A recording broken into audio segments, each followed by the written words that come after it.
husband here, Mr. Ng, gives me all the support that I need.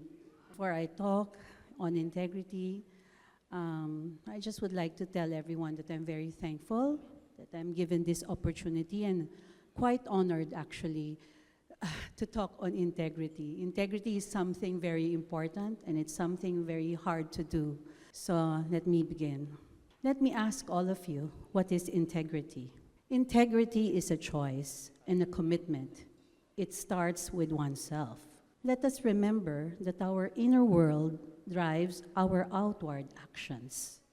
Integrity is an internal quality that we possess or have that others may not see, like simply being honest with ourselves when no one is watching. Or when you find a 500 peso bill, rather than rationalizing or debating with yourself whether to just keep it, you find the owner. You simply do what is the best and the right thing to do. Integrity is simply doing the right thing. Now, you ask, or we ask ourselves, how do you cultivate or imbibe integrity in our lives? How? It demands participation from all of us, a wholeness in our action, a wholeness of our being, our whole being making a sacrifice. Usually, integrity has a hugot coming from us, coming within. It has to hurt, meaning we are willing to make that sacrifice. It requires faith, hope, and love. These are graces that we should be praying for to have integrity. Are we worthy of these graces? Just because we prayed a while ago or had Mass, or we have acquired an expertise on something or a skill, doesn't mean we have integrity. Faith, hope, and love are graces we all should be praying for in our lives. What is faith in integrity? It is being convinced that I have God in me. He loves me even kahit na I am a sinner. I am weak. And we should also be repentant for the sins we all have committed. Kala ba nyo, porque we attend Mass, we pray, nagkakaroon tayo ng faith. Binibless tayo. Everything from Him is a grace. Faith is about fully trusting Him, doing what is right. That's why God's wisdom is beyond human understanding. God does not always act in the ways we expect or understand. In the Bible, Thomas the apostle struggled to believe in Jesus' resurrection because it defied human logic. We also may not always comprehend God's plan. That's why we should be discerning in our ways. Seek not just what is possible, but what is right. You align your choices with values and principles. Listen to your conscience and the voices of the people around you, the wisdom that they impart. Stay true to the faith. Stay true to the truth, even when pressured or compromised. We should remember that God's ways are higher and greater. God calls to trust Him even when we don't have the answers. Faith is not about fully understanding, it's about trusting Him. Hope in integrity. Hope consists of positive thinking. Hope is rooted in the resurrection of Christ because it means our sins have been forgiven. We've been reconciled with God, and now we have the promise of eternal life. Our hope is Jesus Christ, and you have hope in Christ. He will not let you down. Our foundation is Christ. What is love in integrity? Love is service. Sa ating paglilingkod, we find love. Remember, we serve even though it may be uncomfortable to us. Do you think Jesus was carrying the cross? It was comfortable for him? Dapat handa tayong maglingkod. Ang paglilingkod ay handang ibigay ang sarili, ready to serve. Service to others, service to mankind, service to friends or sa kapwa. Service is found in our day-to-day living and loving. How? By simple acts of service. Ang taong nagmamahal ay marunong maglingkod sa kapwa. Integrity is rooted in faith, hope, and love.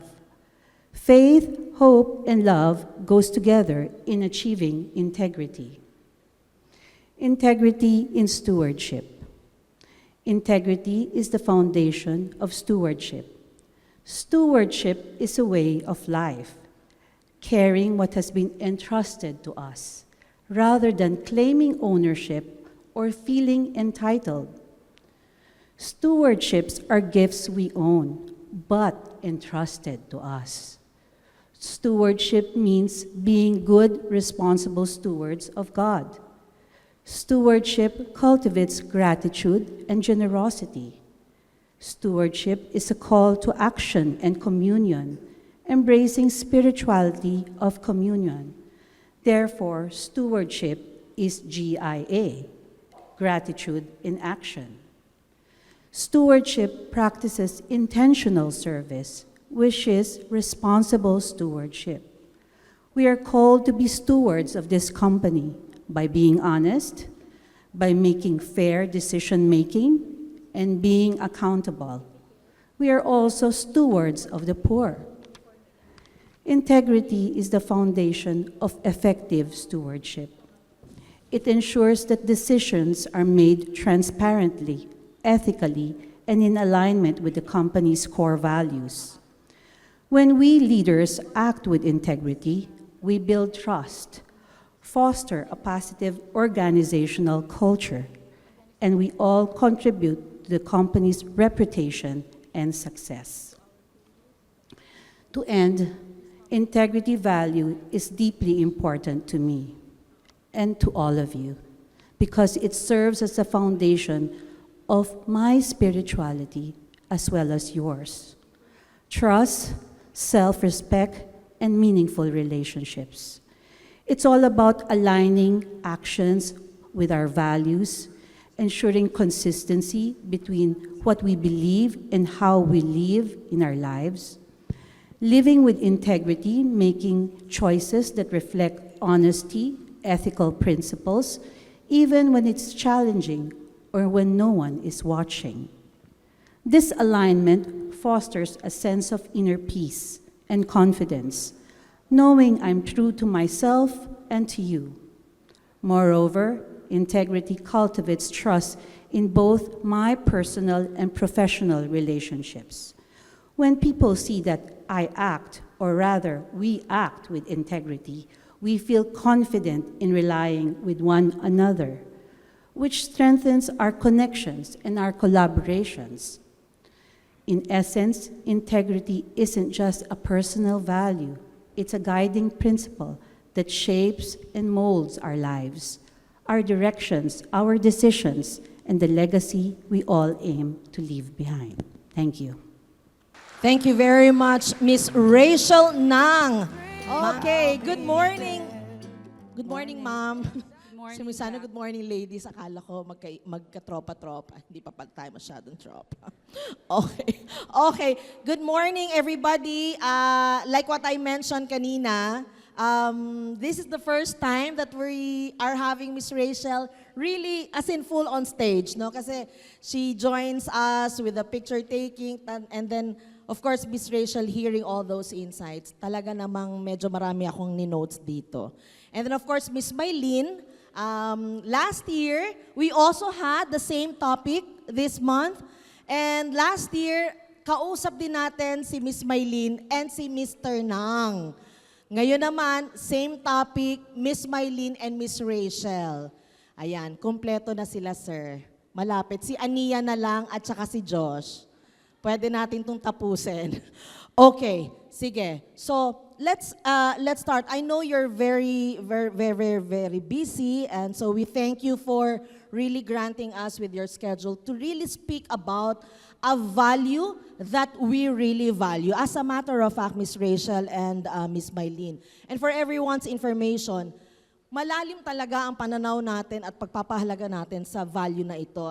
In fact, yung painting or the art piece right at the lobby spells integrity. Yung pagpasok nyo mismo sa lobby natin, meron ka nakikitang art piece doon na naka-Chinese na character that actually spells integrity.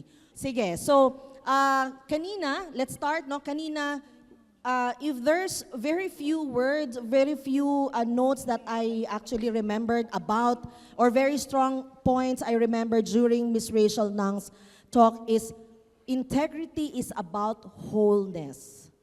No? Kasi as a FYI for everybody, integrity came from the Latin word integritas or integer. Kaya meron tayong integer or whole number sa mathematics because that means whole. Integritas or integer means wholeness. So let's talk about this pagiging buo beyond the impression that integrity is just all about money. Yes, Miss Rachel, you mentioned about if you see a 500 bill, dapat hindi mo na pinaprocess, ano kayang gagawin ko dito, di ba? So, yung mga ganong maliliit na bagay speaks volume of one's character, one's integrity. So, I just want to ask first this question. Let's go a little bit personal, medyo light naman. When you think back on your own respective career, is there a moment that shaped how you define or value integrity? Ibig sabihin, meron ba tayong experience in the past sa career natin na talagang, or pagkakataon that actually shaped how we value integrity now, back in our career? Miss Mylene. Okay. Good morning, everyone. First, maraming salamat, Jack Basid, at napag-unlakan mo kami sa iyong very, very busy schedule. Diyos ko, ma'am. Na ikaw ang mag-host nitong portion na to. Diyos ko, ma'am. So anyway, for me, kasi integrity, it has always been very, very clear to me growing up that I have to be, we were raised by our parents to be honest. Siyempre, pag bata, honesty naman talaga ang tinuturo sa atin ng ating mga magulang. So when I was growing up, laging binigyan lang ako ng mommy ko ng isang Bible. Ang laman ng Bible noon, may picture, it's a very, maraming pictures ng Bible. Ang picture doon is may bata, may angel, at saka may devil. So yung devil, syempre yun ang pinoint out ng mommy ko. Oh, look at that ha, you choose. You want to be with the angel, or you want to be with the devil. So ganun yung pagpapalaki niya sa akin. At every time I do something, I have to choose between the angel and the devil. Of course, I choose to be with the angel. So that helped shape my consciousness about first honesty, and then of course of integrity. That helped my growing up years. Also, on my father naman, I saw how he dealt with local government units in his business. I saw na parang, of course, he has to sometimes bend some rules, but it was also very clear to me because doon sa sinabi ng nanay ko that you have to choose between the angel and the devil. So, of course, angel pa rin. So to answer your question, it has always been very clear to me. Parang wala sa akin, there's nothing in between. So when I went into the corporate world and I chose procurement, that was very clear to me that the demands of the job is really to be honest, to be transparent, no? When I deal with suppliers, with contractors, etc. So walang in between. Thank you. So kaya pa, Miss Mylene, sinasabi natin na foundational talaga yung core values na to instilled sa atin ng bata pa lang. And mabilis lang, ma'am. No? So kaya yung ganitong activities, no matter how periodically we hear this stuff, pero talagang ano to kino-cultivate or nilalagay ng ating management yung ganitong mga insights ng values sa atin so that when you have your respective families just like them, bata pa lang nandun na agad nasa ulirat na nila yung angel and devil, no? So and it guides you. That's why Miss Rachel, you mentioned about kanina a moral compass.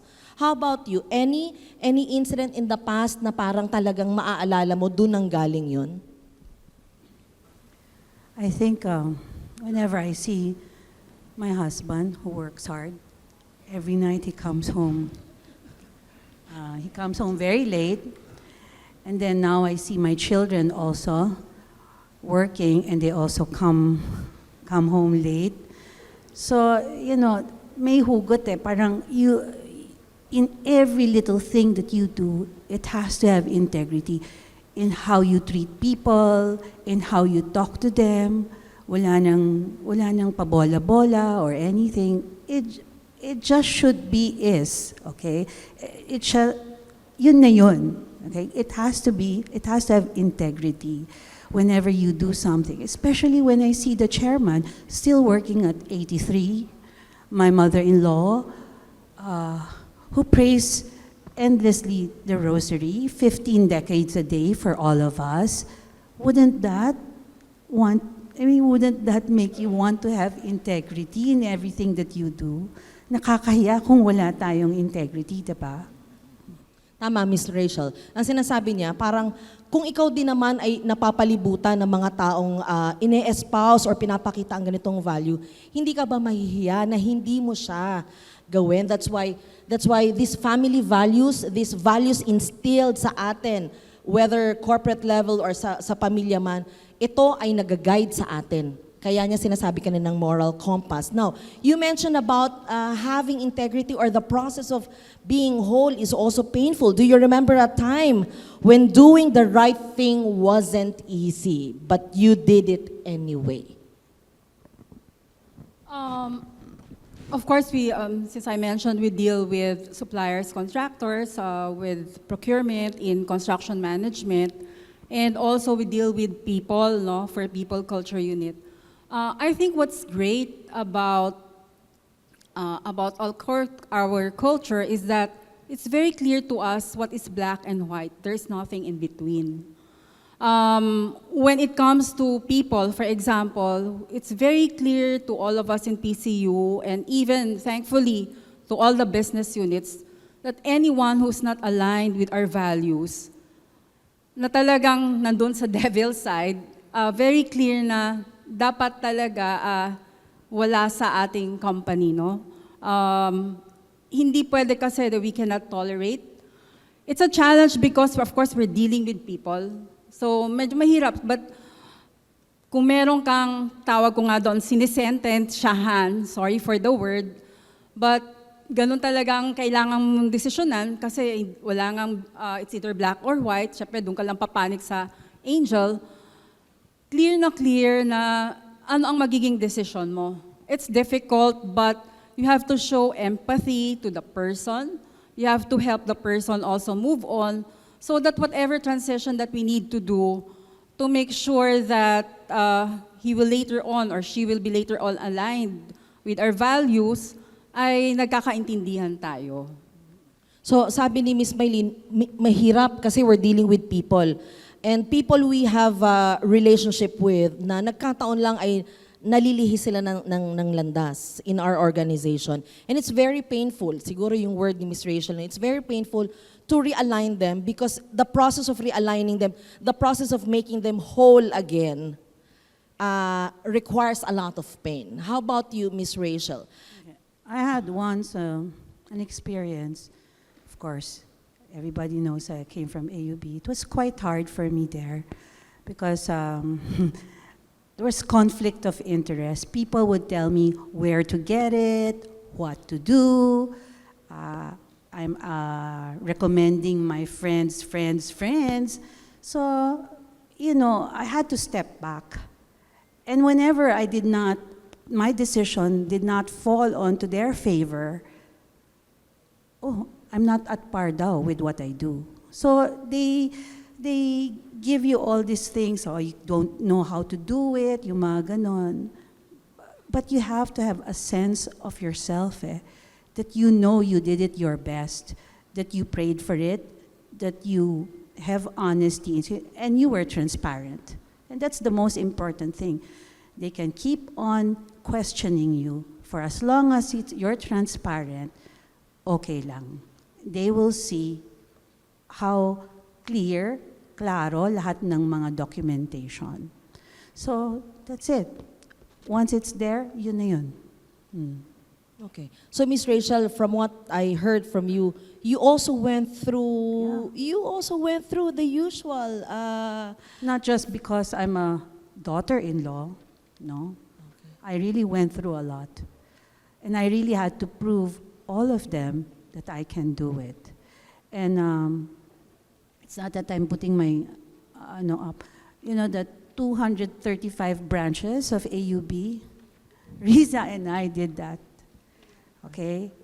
I did not, there were people around me by then. When I started with AUB, it was a one-man job.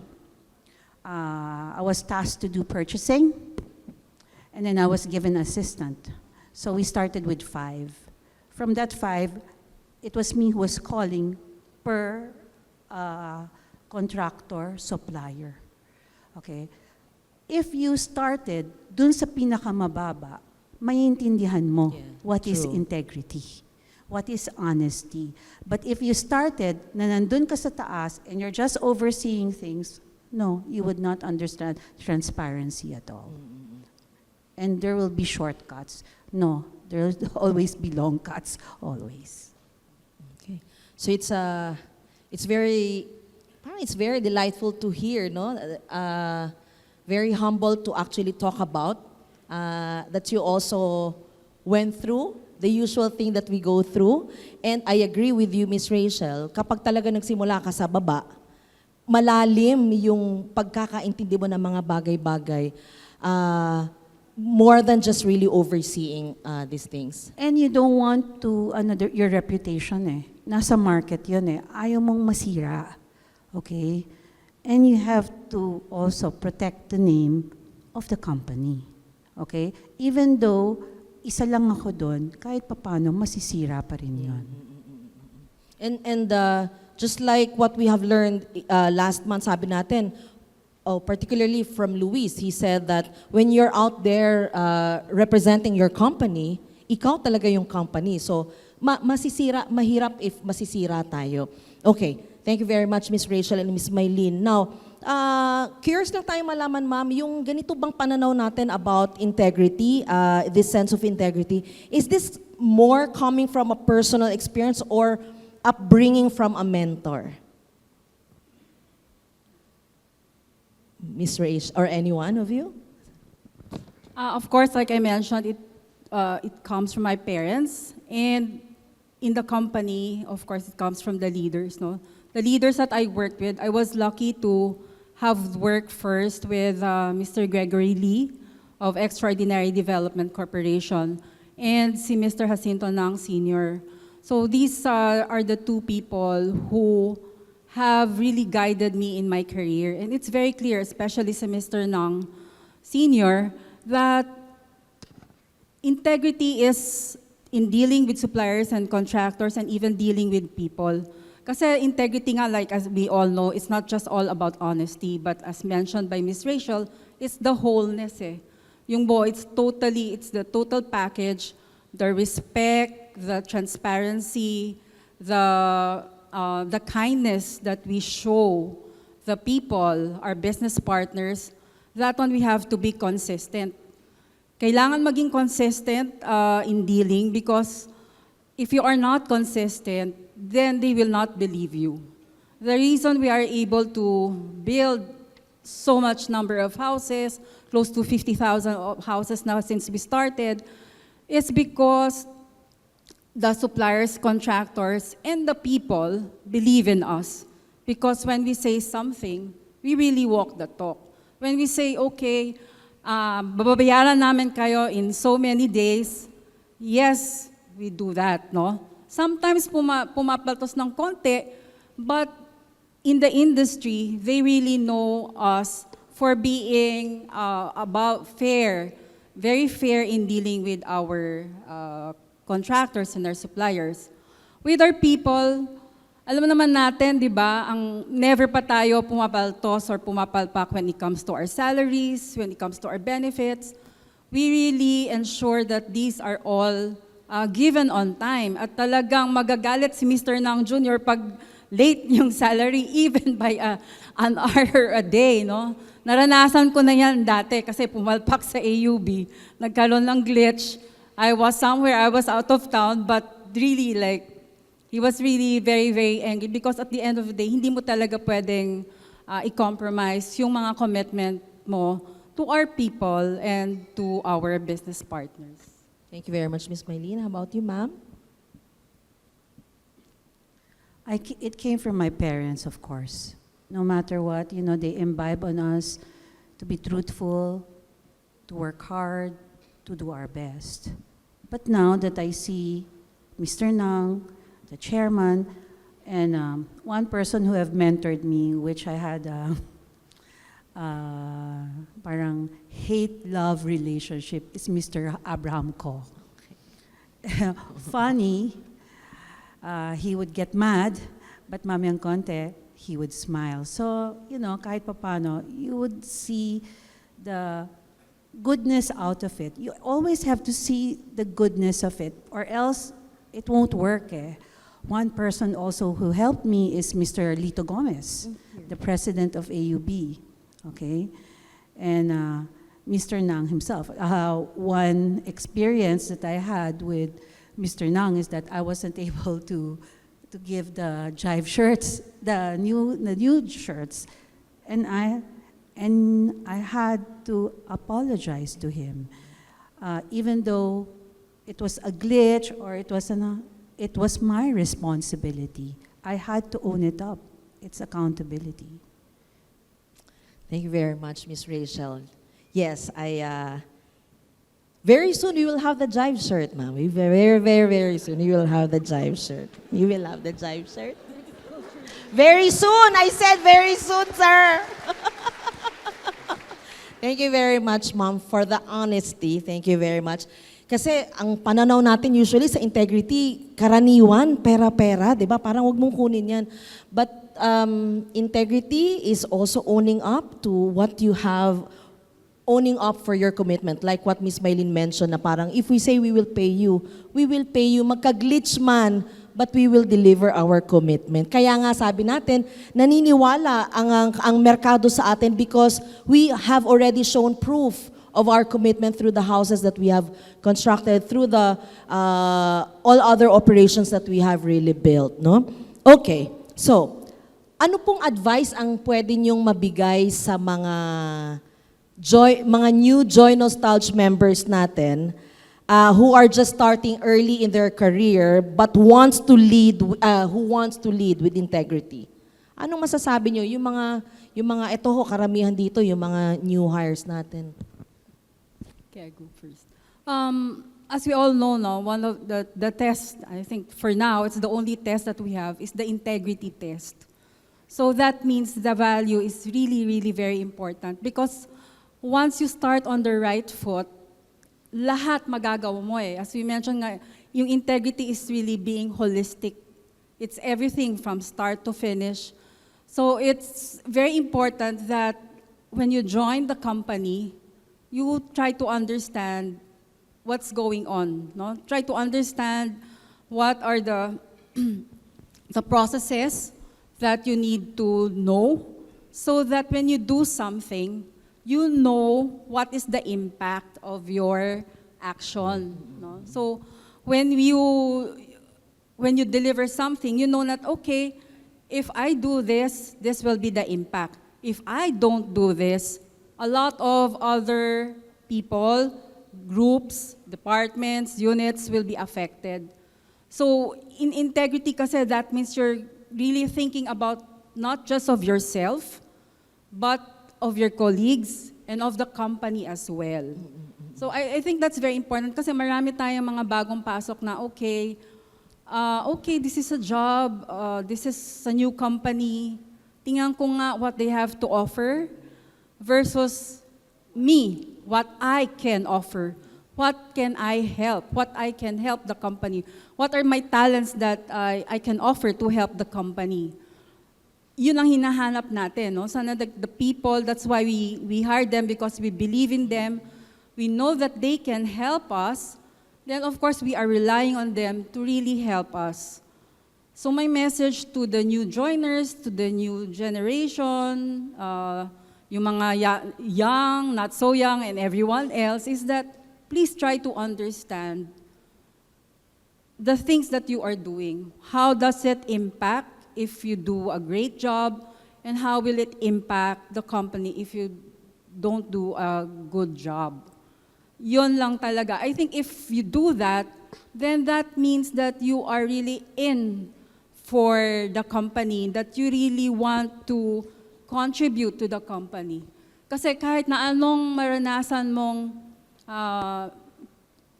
challenges along the way, because you understand what's going on, you yourself will find a way to solve the problem.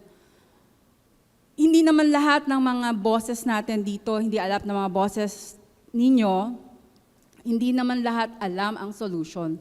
So if you are able to think and really find a solution, then I think your contribution will really go further and really help the company grow bigger, help us in delivering our mission, no, for PDU, EDU, and HDU. Thank you.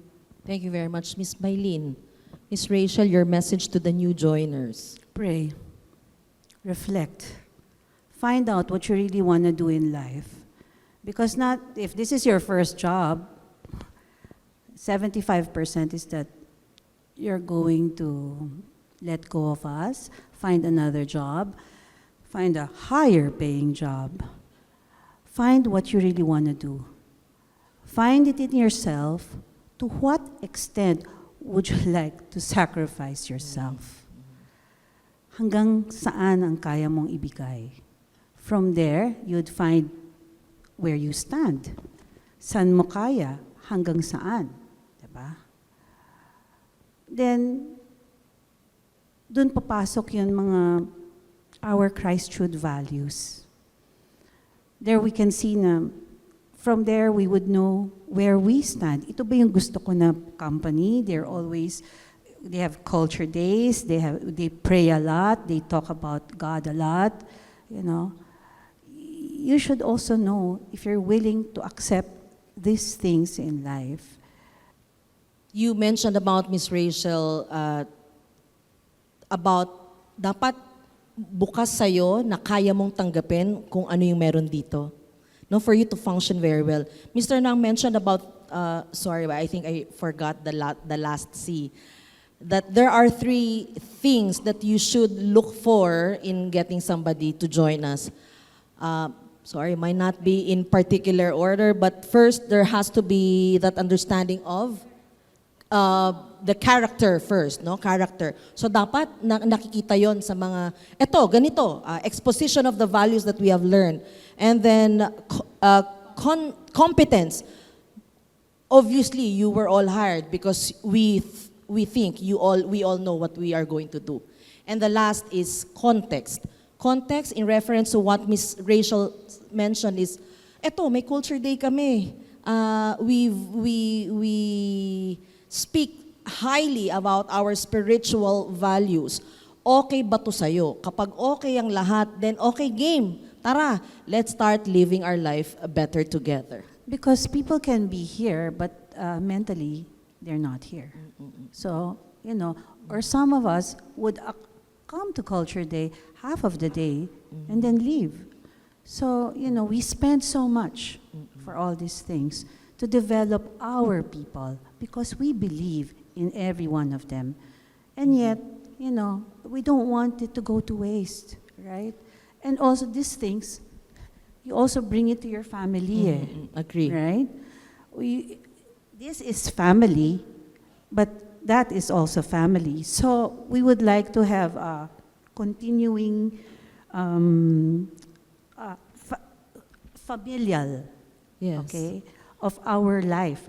Gusto natin na every time sa pamilya mo, magandang takbo, dito din, maganda yung takbo. So, when you're working, hindi ka na naguguluhan, right? So, you just like have a continuing peace in your life. There's stability. You said about programs like this develop you as a whole individual, no? And development is actually a process of being whole. Ibig sabihin, hindi kaya nga tayo dinidevelop. It's because hindi pa tayo hulmang-hulma doon sa gusto natin talagang maging joy-nostalg na hulma. And ang hulma na yon is driven by integrity, by all these Christ-truth values. Now, sa pagtatapos po natin, Ms. Mylene and Ms. Rachel, is there a specific quote, principle, or mantra you turn to when you face a very tough decision? In short, meron ba tayong binabalikan na life verse or a quote or a line in the Bible that guides you so that you keep that integrity very intact? Sa akin, it's in my WhatsApp. I can do all things through Christ who strengthens me. Sorry. Kasi it's really my... It's all right, ma'am. Sorry. It's really my anchor. Every day we face a lot of challenges. But I think, I'm pretty sure that if we really anchor our faith, our everything in Him, nothing is impossible. Yun talaga yon. Yun talaga ang sa totoo. Kahit anong darating sa'yo na hirap, sa tingin natin na hirap, pero hindi pala, because God will enlighten us. Then, that's why I really believe in that Bible phrase ng Philippians 4:13. I think I'm, Terence, tama ba? Philippians 4:13. That's really my anchor. Kasi like for example, since I started in procurement, there are really a lot of temptations. Not just dun sa temptations ng supplier, not just a temptation ng contractor, but temptations to cut processes so that my team can deliver.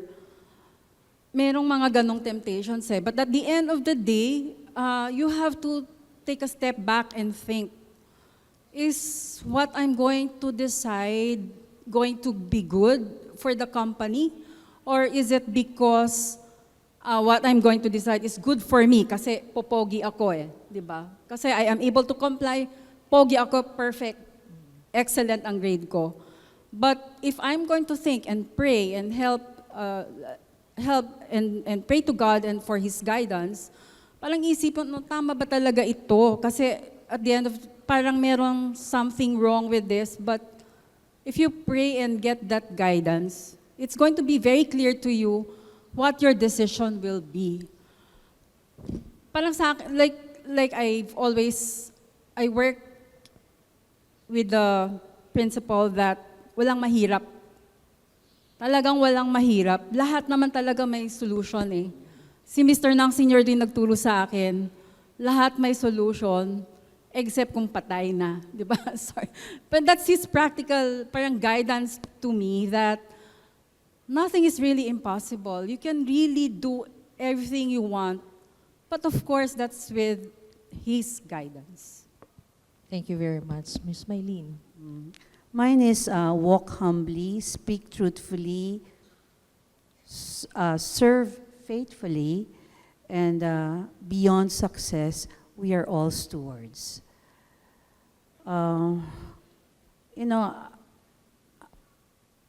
Hindi ko naman akalain magkakaroon tayo ng ganito, diba? Hindi ko rin akalain na Mr. Nang would be successful. At first, both of us, when we were starting, it was Earth and Style days, it was so hard. We really went through a lot. Our marriage went through a lot. It was the trying moments of our lives also. It wasn't easy, But as I said, God meets us when tragedy happens, hardship, and you realize that all you need to do is just kneel down and pray. And the most important thing to me, of course, is my family. Not Jakey, Joey, Josh, but all of you also. Because without this, we couldn't, right now, we matter in pag-ibig. We're one of the best home providers. Dati, di naman tayo kilala, diba? But now, so alagaan natin to. We are stewards of this company. Now we not only have Ray Mulan, we have PCPC, we have JN, Joy-Nostalg, the building, it goes on and on. If we know how to take care, our lives also will go on and on productively. And if we have integrity, this will also go on. It will go on not only to you, but also to your next generation of family, your children, your children's children. Okay? Think about it. Okay? We're making a legacy. Okay? Of course, we want to be like Ayala, but we're going to be better than Ayala, right? Right. And we're going to do it on our own terms, not them dictating to us. We dictate to them.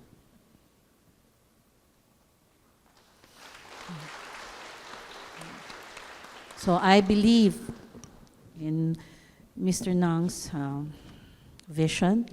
I always pray about that. I pray also for my in-laws who's been very supportive. I pray for my mom, who's been always also supportive of me. So let's treat each other like family.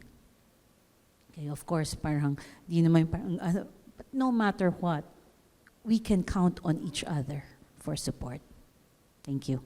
Thank you very much, Miss Rachel. We got a little bit emotional there, but because we spoke about our failures, we spoke about the challenges, we spoke about being one, and to sum it all up, sabi natin, God will test us with stress before He entrusts us with success. Susubukan muna tayo ng Diyos ng napakaraming stress. Earth and Style was a big stress. Whatever happened in construction was a big stress before God grants us or entrusts us with success. What is success for us? Kilalang kilala tayo ng pag-ibig. Sinisimula natin i-build ang pangalan natin sa ibang mga bangko. Sa mga ibang institutions, nakikilala tayo. Yun ay social proof of our success.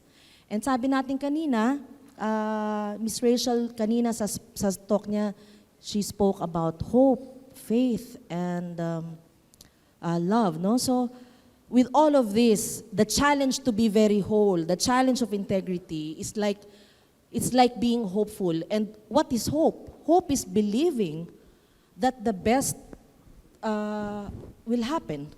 Because fear is believing that the worst will happen. But faith is actually believing that God will not allow bad things to happen to us. That's why constantly Miss Rachel said to pray, kasi hindi natin kaya to.